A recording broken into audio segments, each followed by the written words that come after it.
On arrive tranquillement sur cette fin de saison et ça se voit, les rumeurs mercato s'enchaînent. Salut à tous les gars, c'est Azial, on se retrouve pour une nouvelle vidéo un petit peu centrée sur l'actu PSG, même si ça reste quand même très large puisqu'on va le voir, on va plus parler du cas de 3 joueurs dans cette vidéo, 3 joueurs du PSG, mais c'est pas forcément des informations autour du PSG, ça parle plus du possible départ de ces 3 joueurs. Dans cette vidéo, on va aborder le cas Neymar, le cas Messi encore une fois, et oui, parce qu'il y a eu de l'actualité encore une fois autour de Léo Messi, et le cas Achraf Hakimi. Avant qu'on rentre dans le vif du sujet, n'hésitez surtout pas, vous commencez à connaître pour les habitués, le petit like, le petit commentaire, le petit partage, ça vous prend 2 secondes, ça fait toujours plaisir et ça aide énormément pour le développement de la chaîne, et ceux qui le font, je vous remercie énormément. Alors, qu'est-ce qui s'est passé autour des 3 joueurs dont on va parler dans cette vidéo? Il y a eu de l'actualité. Il y a eu de l'actualité autour de Neymar, son possible départ, le club où il va aller. Vous le voyez là à l'image à l'heure actuelle. Manchester United a l'air plutôt chaud et d'après les dernières infos, Neymar a l'air plutôt motivé. On va parler aussi du cas Messi, sa nouvelle offre, parce que oui, l'Arabie Saoudite est encore revenu taper à la porte du clan Messi. Qu'est-ce que ça va devenir? Je vais donner aussi mon avis sur tout ça.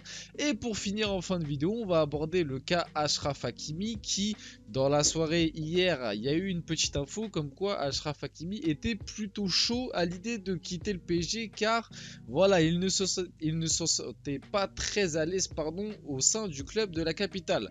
Rentrons dans le sujet, commençons par le cas Messi. Bon, on le sait, Léo Messi, il y a 99% de chances pour qu'il quitte le PSG.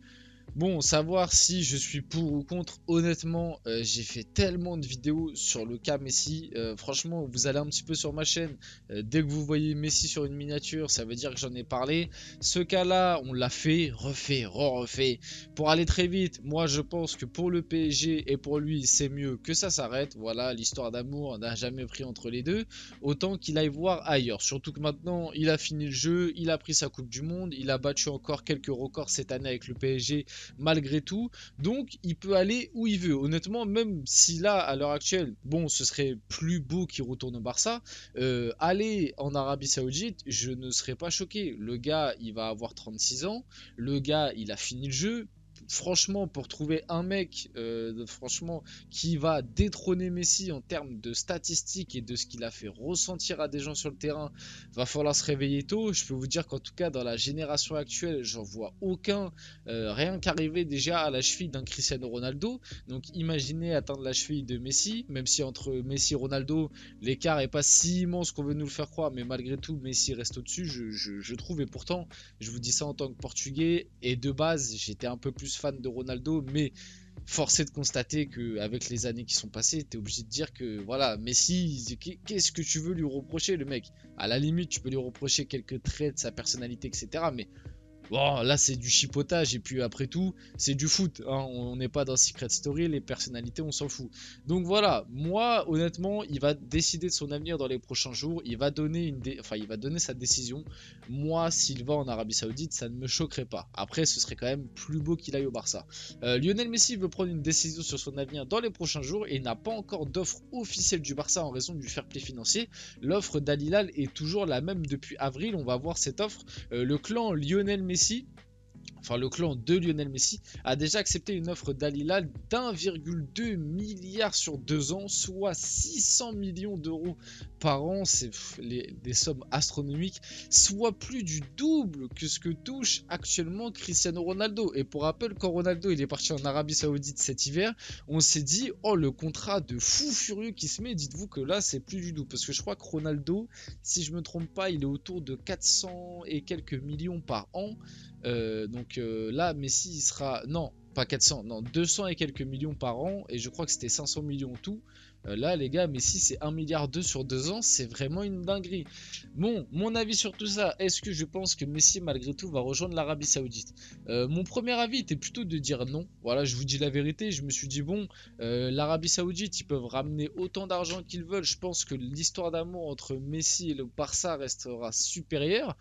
Mais le truc qui est en train de me faire un petit peu hésiter, comme un petit peu avec le cas Benzema, d'ailleurs n'hésitez pas à aller voir ma vidéo qui est sortie là juste avant dans la journée, j'ai parlé aussi partie du cas Benzema qui pouvait partir du Real Madrid possiblement. Je donne mon avis sur tout ça. En fait, le truc qui est en train de me faire de plus en plus hésiter dans le cas Messi, c'est que le Barça n'a pas l'air. Enfin, il y a des intérêts, puisque tu les entends parler dans la presse, etc. Mais en termes d'offres et d'intérêt réel, voilà, les dernières infos qui sortent, c'est que voilà, on a eu des rumeurs à un moment, un salaire de 10 millions à l'année, quelques approches, etc. Mais comme dit dans les dernières infos, il n'y a jamais eu d'offre concrète du Barça. On sait que le Barça cherche encore à vendre. On sait que le Barça, financièrement, tu sais pas trop comment tu vas les retrouver encore cet été. Surtout que malgré tout ce qu'on veut nous faire croire, moi je vous le dis, les cibles prioritaires du Barça, Messi n'est pas dedans, ça cherche plus Gundogan, enfin ça cherche surtout plus un milieu de terrain et un mec derrière, surtout du côté du latéral droit. Messi ce serait plus entre guillemets la cerise sur le gâteau, mais avant de mettre la cerise sur le gâteau, il faut faire le gâteau. Donc moi, je suis en train de me dire, le Barça fait pas d'offre concrète. Messi, là, le contrat qu'on lui propose est vraiment énorme. Est-ce qu'il peut se laisser tenter? À voir, honnêtement, il va donner une décision prochainement. À voir. Et puis, il y a toujours, bon, là, c'est un très faible pourcentage, mais on sait jamais après tout, tout est possible dans le football. Il y a toujours la possibilité qu'il prolonge au PSG. On sait jamais les gars, croyez-moi qu'avec les Qataris on peut s'attendre à tout, croyez-moi. Bref, passons du côté de Neymar. Déjà j'ai mis cette petite info parce qu'elle m'a fait assez sourire et en fait je me suis juste dit, parce que voilà l'info, Pep Guardiola a appelé Neymar afin de connaître sa volonté et son état d'esprit. Cependant il y a peu de chances que le Brésilien rejoigne les Sky Blues. Juste pour dire, mais qu'est-ce que j'aurais aimé voir Neymar coaché par Guardiola, parce que c'est vrai que un joueur comme Neymar entre les mains de Guardiola, je pense que ça aurait pu vraiment donner un truc de fou furieux.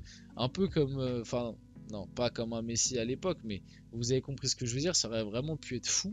Donc ouais, bon, il y a peu de chance, j'ai juste mis cette info parce que cette info, je la trouvais assez marrante.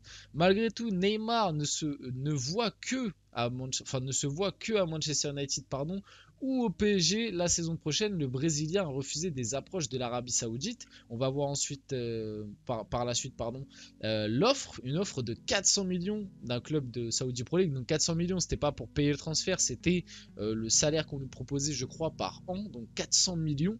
Il a refusé. Donc ceux qui me disent que Neymar n'est plus un footballeur, malgré tout, on voit que si vraiment il s'en foutait de tout, il aurait pu partir en Arabie Saoudite, rien ne l'empêchait. Quand tu reçois une offre de 400 millions sur la table par an, ça te fait hésiter. Honnêtement, je peux vous dire, tu peux être un très grand joueur. On l'a vu avec Ronaldo, hein.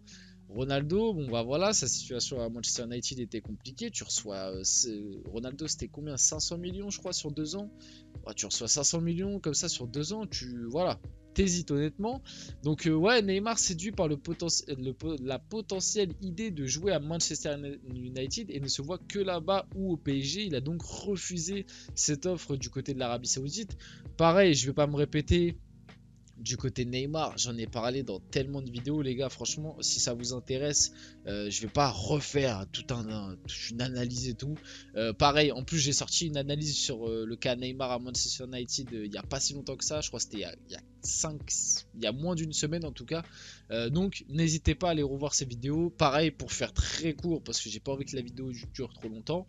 Moi, j'ai aucun souci avec vendre Neymar, mais à un bon prix. C'est-à-dire, si il y a Manchester United qui le veut et qui viennent, ils posent 50, 60 millions pour Neymar, il n'y a aucun problème. Mais la forme actuelle de la vente de Neymar, ce serait plus un prêt avec une option d'achat pas obligatoire et un prêt où le PSG pourrait encore payer une partie du salaire de Neymar. On a déjà fait l'erreur cet été avec certains joueurs qui, je pense, auraient pu être utiles cette année au PSG. Je pense à Icardi, je pense à Paredes, voilà, des joueurs comme ça qu'on a dégagé en payant des parties de leur salaire dans d'autres clubs, qu'on a prêté en plus à des concurrents.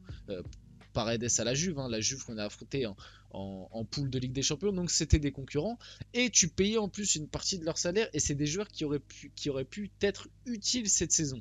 Donc moi je ne suis pas pour, et puis en plus faut se dire la vérité, bon Neymar il a énormément de détracteurs, etc. Moi c'est un joueur que j'aime énormément malgré tout, et faut pas oublier que cette saison, pour moi, je le répète, Neymar a été le meilleur des trois de devant, parce que oui, après la Coupe du Monde il y a eu une petite période de moins bien, mais on le sait tous qu'il était fait blesser. Et après, bah, il s'est blessé complètement face à Lille. Mais tu prends sa première partie de saison, il est à un niveau stratosphérique. Neymar, faut pas non plus l'enterrer. Il a 31 ans. Il n'est pas fini comme on veut nous le faire croire. Pour moi, Neymar, il peut encore donner 2 voire 3 ans à très haut niveau. Et à l'heure actuelle, au PSG, on a encore besoin d'un Neymar. Surtout qu'on va perdre Messi. À l'heure actuelle, devant, on n'a que Mbappé et Kitike. Tu sais pas qui tu vas recruter. Ça parle de Kane, d'Osimhen, etc. Mais pour l'instant, ils sont pas là. Donc moi, je suis pour garder Neymar. À part si tu reçois une offre de 50, 60, 70 millions, là, il n'y a pas de problème. Sinon, pour moi, il faut le garder. Passons ensuite. Ah oui, je vous lis vite fait ça. Neymar est fortement tenté par l'idée d'un transfert à Manchester United, considérant cela comme une option très attrayante. United conserve un certain nombre d'avantages qui pourraient favoriser la venue de Neymar. Neymar sous Ten Hag, ça peut être quelque chose de pas mal honnêtement.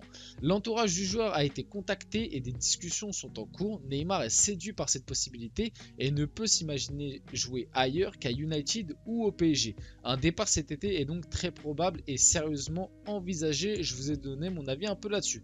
Le dossier Hakimi, je vais faire très rapide. Achraf Hakimi ne se sentirait pas à l'aise au PSG et voudrait quitter le club cet été. Achraf Hakimi veut quitter le PSG et serait ravi de revenir au Real Madrid. Et en fait, pourquoi je vais faire assez rapide sur ce sujet? Parce que ça a été débunké entre guillemets assez vite, puisque ça, c'est des informations qui sont sorties hier dans la soirée ou ce matin. J'ai un doute. Non, je crois que c'était ce matin. Et là, récemment, il y a ça qui est sorti. Achraf Hakimi sera parisien la saison prochaine, tout comme Kylian Mbappé qui espère un gros mercato.